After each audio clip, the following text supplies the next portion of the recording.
વિદ્યાર્થી મિત્રો નમસ્કાર। આજે આપણે ધોરણ 12 વિષય સંસ્કૃત ચેપ્ટર 16 પુટલિકા પરીક્ષાનો અભ્યાસ કરીશું। સૌથી પહેલા તો વિદ્યાર્થી મિત્રો શીર્ષકને જાણી લઈએ। પુટલિકા પરીક્ષા, પુત્રીઓની પરીક્ષા, પરિવર્તન પરી એટલે ચારે બાજુ, ઈક્ષ એટલે જોવું અને પરીક્ષા કરવી। આ પાઠ એક સરસ બોધ વાર્તા આપેલી છે અને બોધ વાર્તા જો સરળતાથી તમે સમજી લેશો તો આ પાઠમાંથી પરીક્ષામાં કોઈ પણ પ્રકારનો પ્રશ્ન પૂછાય તો પણ તમે પ્રશ્નનો જવાબ આપી શકશો। એટલી સરસ મજાની આ વાર્તા આપેલી છે। સંસ્કૃત સાહિત્યમાં આમ તો જોઈએ તો અનેક બોધપાઠ આપતી વાર્તાઓનો સંગ્રહ જોવા મળે છે। જેવી રીતે આપણે હિતોપદેશ છે, પંચતંત્ર છે, પશુ પંખીઓ પ્રાણીઓની કાલ્પનિક અને ઐતિહાસિક જે પાત્રોના આધારે અમુક જે વાર્તાઓ આપણને રજૂ થયેલી જોવા મળે છે। વિદ્યાર્થી મિત્રો, ઉપદેશ જીવનને સફળ બનાવવા માટે ખૂબ જ અગત્યનું પરિબળ છે અને જીવનના વિવિધ ક્ષેત્રોમાં સફળતા અને સુફળતા મેળવવા માટે પણ ઉપદેશ મહત્વનો છે। ઉપદેશ પ્રાપ્ત કરવાના બે ઉપાય છે, સાક્ષાત એટલે પ્રત્યક્ષ વચન અને બીજો ઉપાય છે કથાનું માધ્યમ। તો બંને ઉપાયમાં સૌથી જે બીજા નંબરનો ઉપાય છે કથાનું માધ્યમ, એ ઉપાય સામાન્ય રીતે આપણે જોઈશું તો જનમાનસમાં વધારે આગળ ધરાવે છે। એટલે એના થકી આપણે જ્ઞાન મેળવીએ છીએ। કોઈ આપણને આપણી સામે રહીને આપણને ઉપદેશ આપે છે, આપણને ગમતું નથી, પણ એ જ વસ્તુ આપણે પુસ્તકોમાં બોધપાઠ આપતા ઉપદેશો વાંચવામાં આપણને ગમે છે, કથાનું માધ્યમ ગમે છે। આ કારણે સંસ્કૃત સાહિત્યમાં કથાઓના માધ્યમથી માનવ જીવનને વિવિધ ઉપદેશ આપવાની પરંપરા ઘણી જૂની અને પ્રાચીન છે। આવી કથાઓ જે છે ક્યારેક કોઈ ઐતિહાસિક પાત્રોના આધારે, કોઈની કલ્પનાથી અસ્તિત્વમાં આવે છે અને પછી તે સાર્વજનિક બની જતી હોય છે।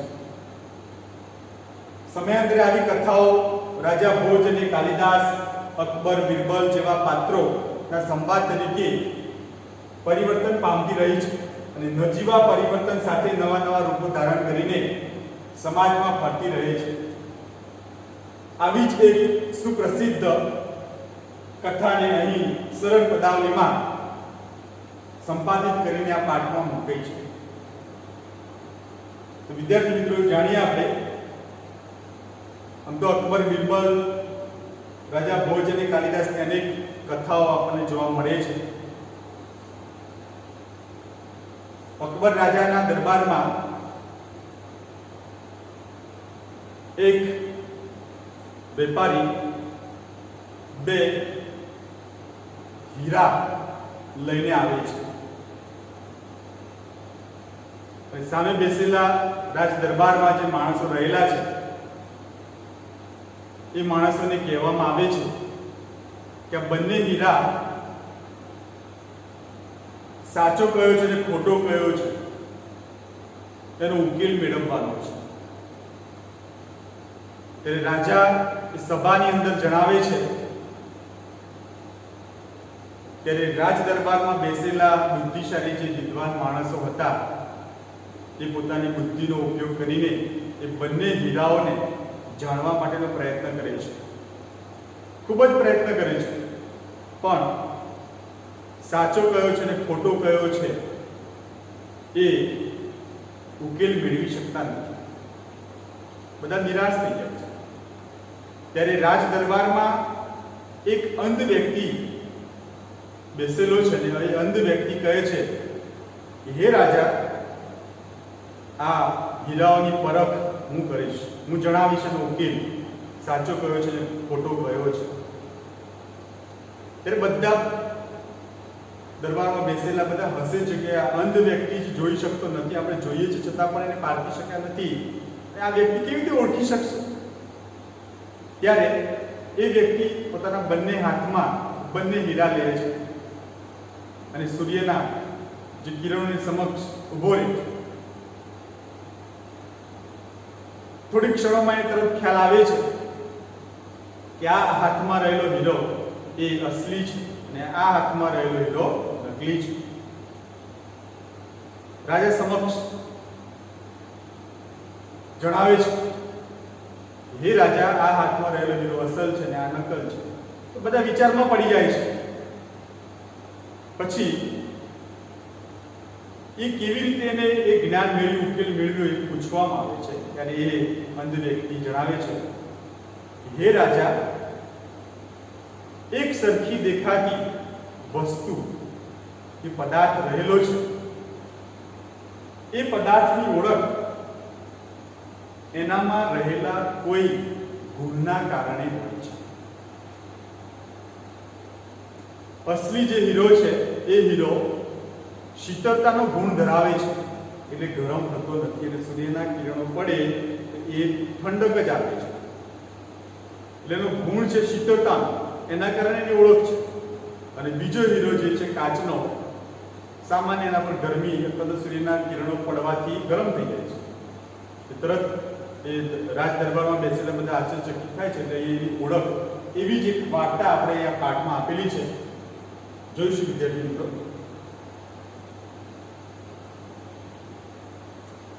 એક રાજાની રાજસભામાં એક વેપારી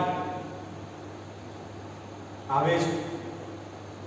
લાકડામાંથી બનેલી 3 એની પાસે પૂતળીઓ હોય છે. એની પૂતળીઓ એક સમાન રંગ, રૂપ, વજનથી બધી રીતે એક સમાન હોય છે. અને એ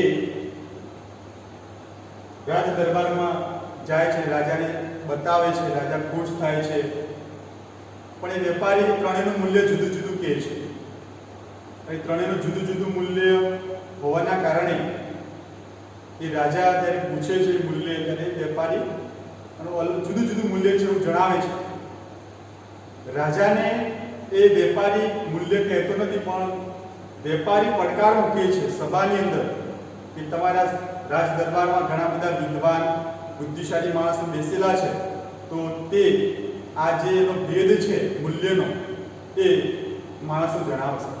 ત્યારે રાજા પણ નિવેદન કરે છે સભામાં અને કહે છે, સૂચના પ્રમાણે બધા જ માણસો આવે છે, એ ત્રણેય પુતળીઓને જુએ છે, પણ બધા જ વિદ્વાન અને બુદ્ધિશાળી માણસો એમાં સફળ થતા નથી. છેવટે રાજા એ કાર્ય મંત્રીને સોંપી દે છે. એ મંત્રી આ તમારે આ ઉકેલ મેળવવાનો છે. ત્યારે મંત્રી પણ બુદ્ધિશાળી હોય છે. એ મંત્રી તરત કહે છે, હે રાજા, હું તમને જણાવીશ પણ 3 દિવસ પછી. રાજા કહે છે, વાંધો નહીં, તું કહે છે એ પ્રમાણે. એમ કહીને પછી સભા વિસર્જન કરી નાખવામાં આવે છે. ત્યાર પછી એ મંત્રી તો ઘરે જઈને પુતળીનું નિરીક્ષણ કરે છે, જુએ છે બરાબર, ભૂખ તરસ બધું જ ભૂલી જઈને, બધા કાર્ય છોડી દઈને પછી એને એક કાનમાં છિદ્ર જોવા મળે છે. એટલે છિદ્ર થકી એ ત્રણેય પુતળીના કાનમાં સળી નાખવાથી જુદા જુદા પરિણામો મળે છે અને તરત એને ખ્યાલ આવી જાય છે. પછી સભાની અંદર એ જે મૂલ્યનો ભેદ હતો એ જણાવે છે. એટલે એના પરથી આપણને બોધપાઠ અને કથા સારી જોવા મળે છે. કોઈ પણ વસ્તુ ભલે ને રૂપ, રંગ એક સરખી દેખાતી હોય, પણ તેનું મૂલ્ય તો એ વસ્તુમાં રહેલી કોઈ ને કોઈ ગુણાત્મક વિશેષતાને કારણે નક્કી થાય છે. એટલે કે વસ્તુમાં રહેલા ગુણના કારણે, જે રીતે આપણે જોયું કે અસલી હીરામાં ગુણ હતો શીતળતા, એના કારણે આપણે ઓળખી શકીએ. આ રીતે આ સરસ વાર્તા આપેલી છે. વિદ્યાર્થી મિત્રો, સૌથી પહેલા તો પુસ્તક પાસે રાખજો અને એ પુસ્તકમાં સંધિ જે આપી હોય ત્યાં તમે પેન્સિલથી પણ નોંધ કરી શકો છો. ક્રમશઃ એક એક વાક્યને આપણે જોઈશું. જ્યાં વ્યાકરણની દ્રષ્ટિએ પણ શબ્દ કંઈક આવતા હોય અહીંથી ધ્યાન દોરવામાં આવે તો થોડુંક ધ્યાન દોરજો વિદ્યાર્થી મિત્રો. તો આપણે હવે અનુવાદની શરૂઆત કરીએ છીએ. બરાબર, ધ્યાન આપજો વિદ્યાર્થી મિત્રો. એકદા એકસ્યામ નૃપ સભાયામ કશ્ચિત વૈદેશિક વણિક સમવત્તાગત સંધિ છે.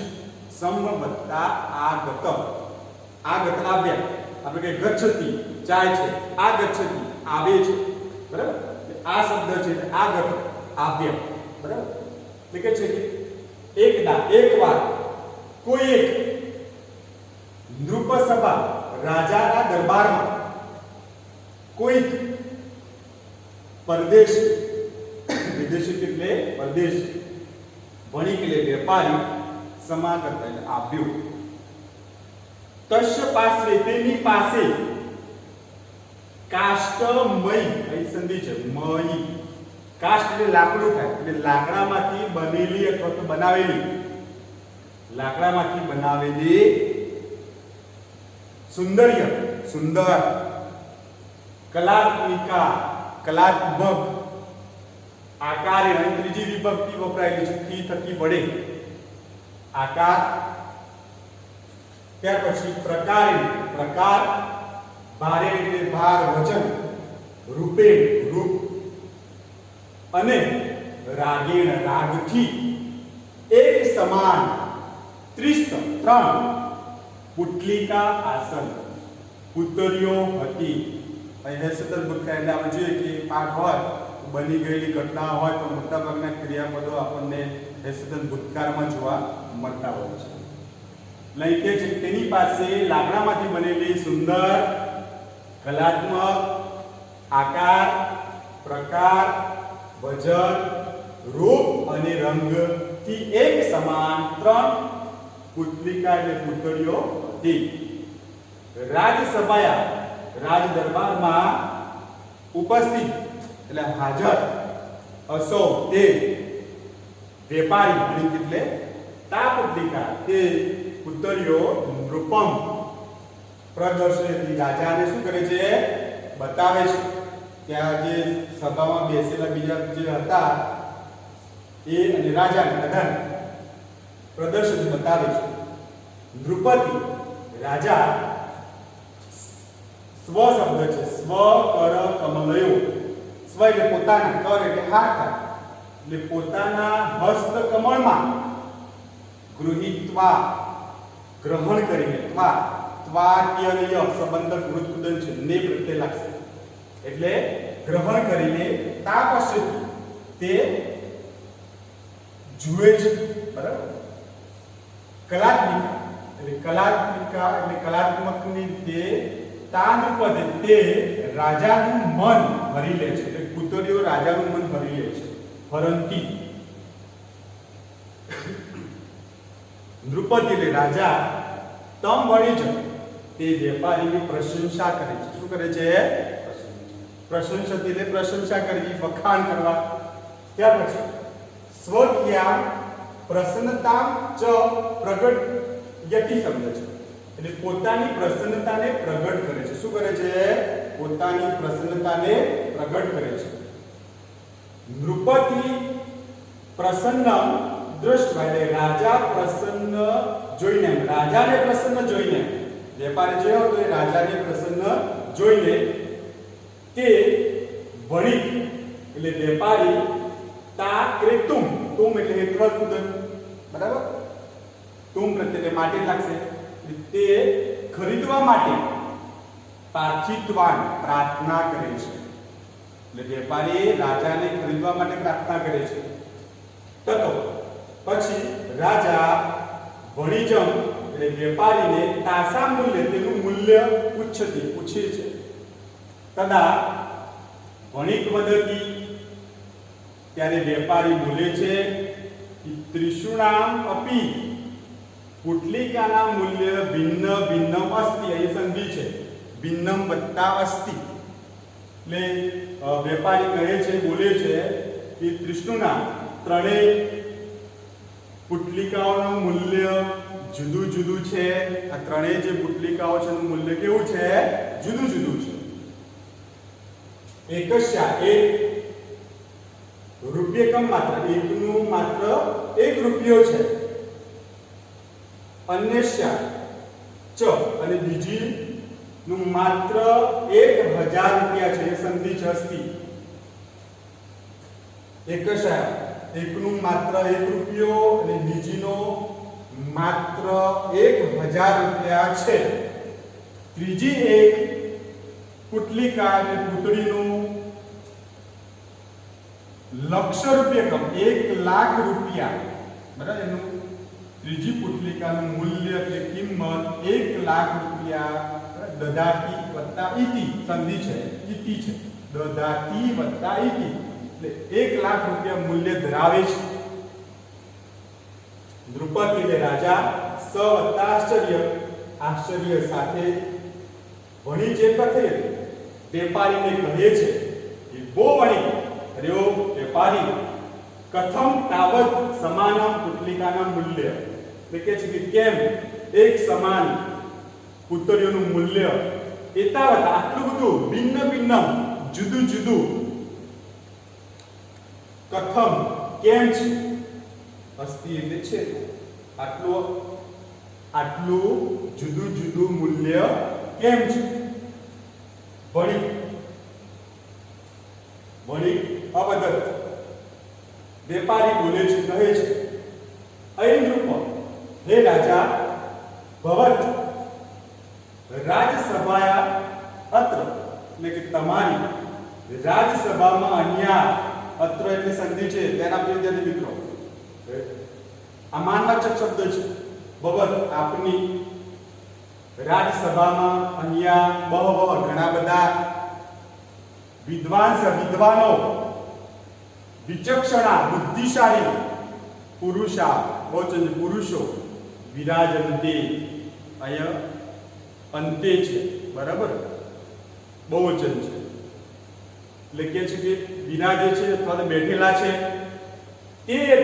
તે આ પુટલિકા પુતળીઓ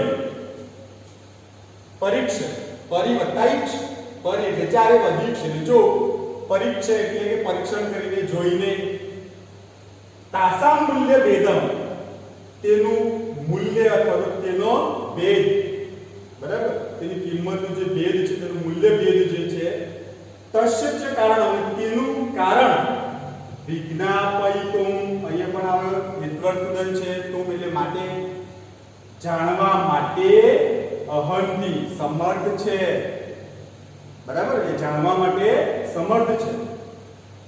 અત તાનેવ આથી તે એવય જ રાજસભા સદસ્ય રાજસભાના જે સદસ્યો છે એ આ પૂછતું ઇતિ આ પૂછોત આ રાજસભામાં જે રાજસભાના સદસ્યો છે આ પૂછોત ઇતિ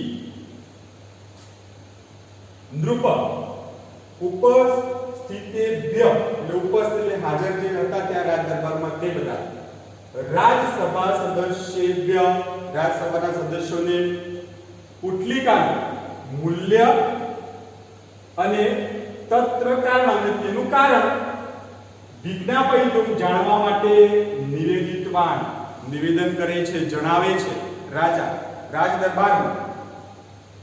નૃપસ્ય એટલે કે છઠ્ઠી વિભક્તિ છે વિદ્યાર્થી મિત્રો ધ્યાન આપજો. નૃપસ્ય છઠ્ઠી વિભક્તિ છે. એટલે રાજાનું નિવેદનમ એ સંધિ છે. અનુસરણ એટલે રાજાના નિવેદનને અનુસરતા બહવ ઘણા બધા વિચક્ષણા બુદ્ધિશાળી સમવતાગત્ય આવીને, બરાબર. ત્ય એ પણ સંબંધક વૃત્તુદન છે. ત્વાત્ય અને ય એટલે આવીને પુટલિકાના મૂલ્યભેદ પુતળીઓનો મૂલ્યભેદ એટલે કિંમત જે છે અલગ અલગ તેનો ભેદ જે છે ઉકેલ અને તત્ર કારણ અને તેનું કારણ જ્ઞાતુમ ફરી પાછું તુમ આવ્યો વેત્વતુદન જાણવા માટે પ્રયત્ન કરે પરમ પરંતુ ક વત્તા પી આ વચ્ચે અવગ્રહ કહેવાય એને, બરાબર. ઓ અને વિસર્ગ આવે ત્યાં છૂટા પડે એટલે અ આવે. ઓ હોય અને આ રીતે ડ આકારે અવગ્રહ કહેવાય છે. એટલે ક ની પાછળ વિસર્ગ એટલે બે ટપકા કહ અપી, બરાબર. સંધિ છૂટી પડી ત્યારે તત્ર કોઈ પણ ત્યાં સફલો ન વત્તા બવત, અહીં ન વત્તા બવત સફળ થયું નહીં. કોઈ પણ બધે પ્રયત્નો કર્યો પણ કોઈ સફળ થયો નહીં. તતોસો ત્યાર પછી કે નૃપ રાજા તત કાર્ય તે કાર્ય મંત્રીને સમર્પિત, મંત્રીને સોંપી દીધું. રાજ દરબારમાં જે બુદ્ધિશાળી માણસો કાર્ય કરી શક્યા નહીં ત્યાર પછી તે કાર્ય હતું એ મંત્રીને સોંપવામાં આવ્યું. ચતુર મંત્રી ઉત્થાય ઊભો થઈને દિનત્રય અંતરમ એટલે કે દિનત્રય 3 દિવસ પછી અહમ હું એતત આ વિજ્ઞાય જાણીને ભવતે આપને નિવેદિષ્યામિ ઇતિ સંધિ છે ત્યાં જણાવીશ. ભવિષ્યની વાત કરી છે. નિવેદિષ્યામિ વત્તા ઇતિ જણાવીશ. વિજ્ઞાય જાણીને ય છે ત્યાં ધ્યાન આપવું. નૃપાય સવિનયમ રાજાને વિનંતી પૂર્વક અકથયત કહ્યું. નૃપ તથાસ્તુ ઇતિ કથયિત્વા તે પ્રમાણે ઇતિ એમ કથયિત્વા કહીને રાજસભા વિસર્જિતવા રાજસભા વિખેરી નાખીને વિસર્જન કરી દીધું. બધા જે સભામાં બેસેલા હતા એ બધા વિસર્જન કરી.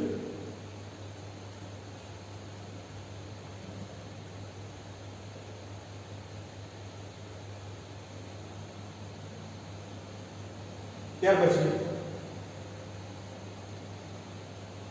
મંત્રી તા પુતલિકા એટલે મંત્રી તે પુતલિકા એટલે પુતળીઓ સ્વીકૃત્ય સ્વીકારીને સંબંધ પુત્ર છે ને પ્રત્યય છે. ગૃહમ વત્તા આગચ્છતિ અહીં આ છે સ્વીકારીને ગૃહમ આગચ્છતિ ઘરે આવે છે. આગચ્છતિ એટલે આવે છે. ગચ્છતિ એટલે જાય છે. આગળ આ લાગે એટલે આવે છે. ગૃહમ આગત્ય ઘરે આવીને પરિશ્રાંત થાકેલો અપી એટલે પણ બુભુક્ષ ભૂખ્યો હોવા છતાં પણ પરિશ્રમ અને બુભુક્ષ એટલે થાક અને ભૂખને ઉપેક્ષ ધ્યાન ન આપીને